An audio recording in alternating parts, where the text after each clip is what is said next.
ឥឡូវដល់រដូវធ្លាក់ភ្លៀងទៀតហើយធ្លាក់ភ្លៀងអញ្ចឹងពស់វាចេញរកចំណី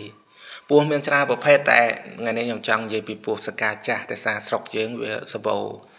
ពស់ហ្នឹងអត់សូវជួយចិត្តរស់នៅតាមតំបន់លិចទឹកទេមិនសូវមានទេ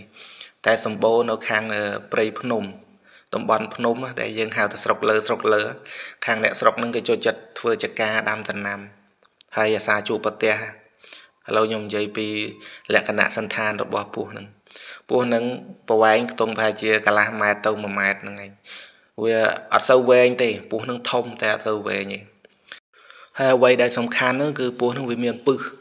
អានេះចំណុចសំខាន់ណាដែលវាតែងតែបង្កគ្រោះថ្នាក់អញ្ចឹងពស់ហ្នឹងវាមានពឹសមិនមែនអត់ពឹសទេណាហើយអញ្ចឹងពេលជួបវាប្រយ័ត្នប្រយែងមែនតែនមិនប្រយ័ត្នប្រយែងលេងទេណាព្រោះថាមានករណីវាធ្លាប់សម្លាប់មនុស្សហើយខ្លួនរបស់វាពេលយើងមើលផ្លេតទៅកាឡាដែលចាស់គេថាដូចកាឡាហូលអញ្ចឹងណាប៉ុន្តែអត់រលោងទេវារាងសកមចាស់ដើម្បីវាបន្លំខ្លួនជាមួយដើមស្មៅហើយនឹងសារ៉ាមអញ្ចឹងហើយវាចូលចិត្តនៅតាមគល់ឈើឬមួយក៏ក្នុងរន្ធអីចឹងទៅពស់សកាចាស់ហ្នឹងចំណីដែលវាចូលចិត្តបំផុតគឺសត្វកដោកន្លែងណាសម្បូរកដោដឹងតែមានហើយមិនអត់ទេពស់សកាចាស់ហ្នឹងអឺដូចជានៅចកាពោតចកាស្វាយចន្ទីចកាតឡូងក្នុងស្រែអីក៏វាចូលចិត្តនៅដែរដើម្បីសង្ងំចាំចាប់កដោហើយពេលយើងទៅប្រមូលផលអីចឹងទៅអាសាជួបហើយតែប្រហែស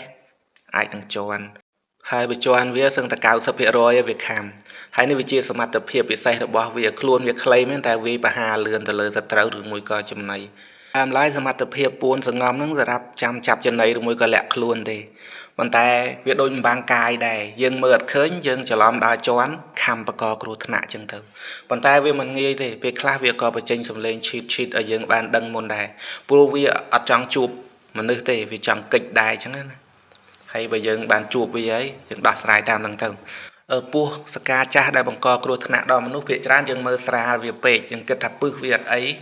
យើងសុកចិត្តសង្ងំឬក៏នៅផ្ទះព្យាបាលដោយថ្នាំខ្មែរយើងអាចមានហានិភ័យសង្គ្រោះអត់បានអញ្ចឹងយើងគួរទៅពេទ្យឲ្យទាន់ពេលវេលា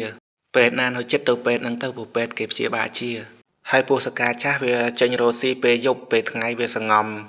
ពួនលាក់ខ្លួនអញ្ចឹងណា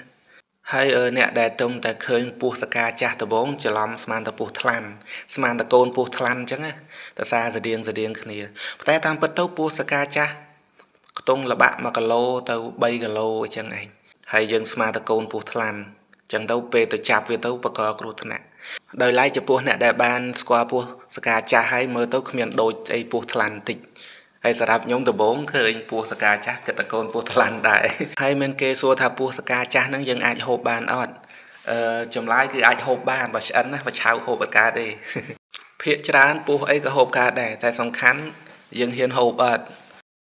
វីដេអូហ្នឹងមានតែប៉ុណ្្នឹងឯងគាត់ចង់ចែកម្លែកបើសិនជាបានឃើញពស់ហើយមិនបាច់ចាំទៅពិនិត្យមើលថាអាហ្នឹងកាឡាហូលមហូលមានពឹសអត់ពឹសទេយល់ល្អគួរកិច្ចដើរចេញឲ្យឆ្ងាយពីវាទៅហើយបើចូលទៅតំបន់ដែលមានពស់នៅអញ្ចឹងណាយើងគួរពាក់ស្បែកជើងវែងដើម្បីការពារសុវត្ថិភាព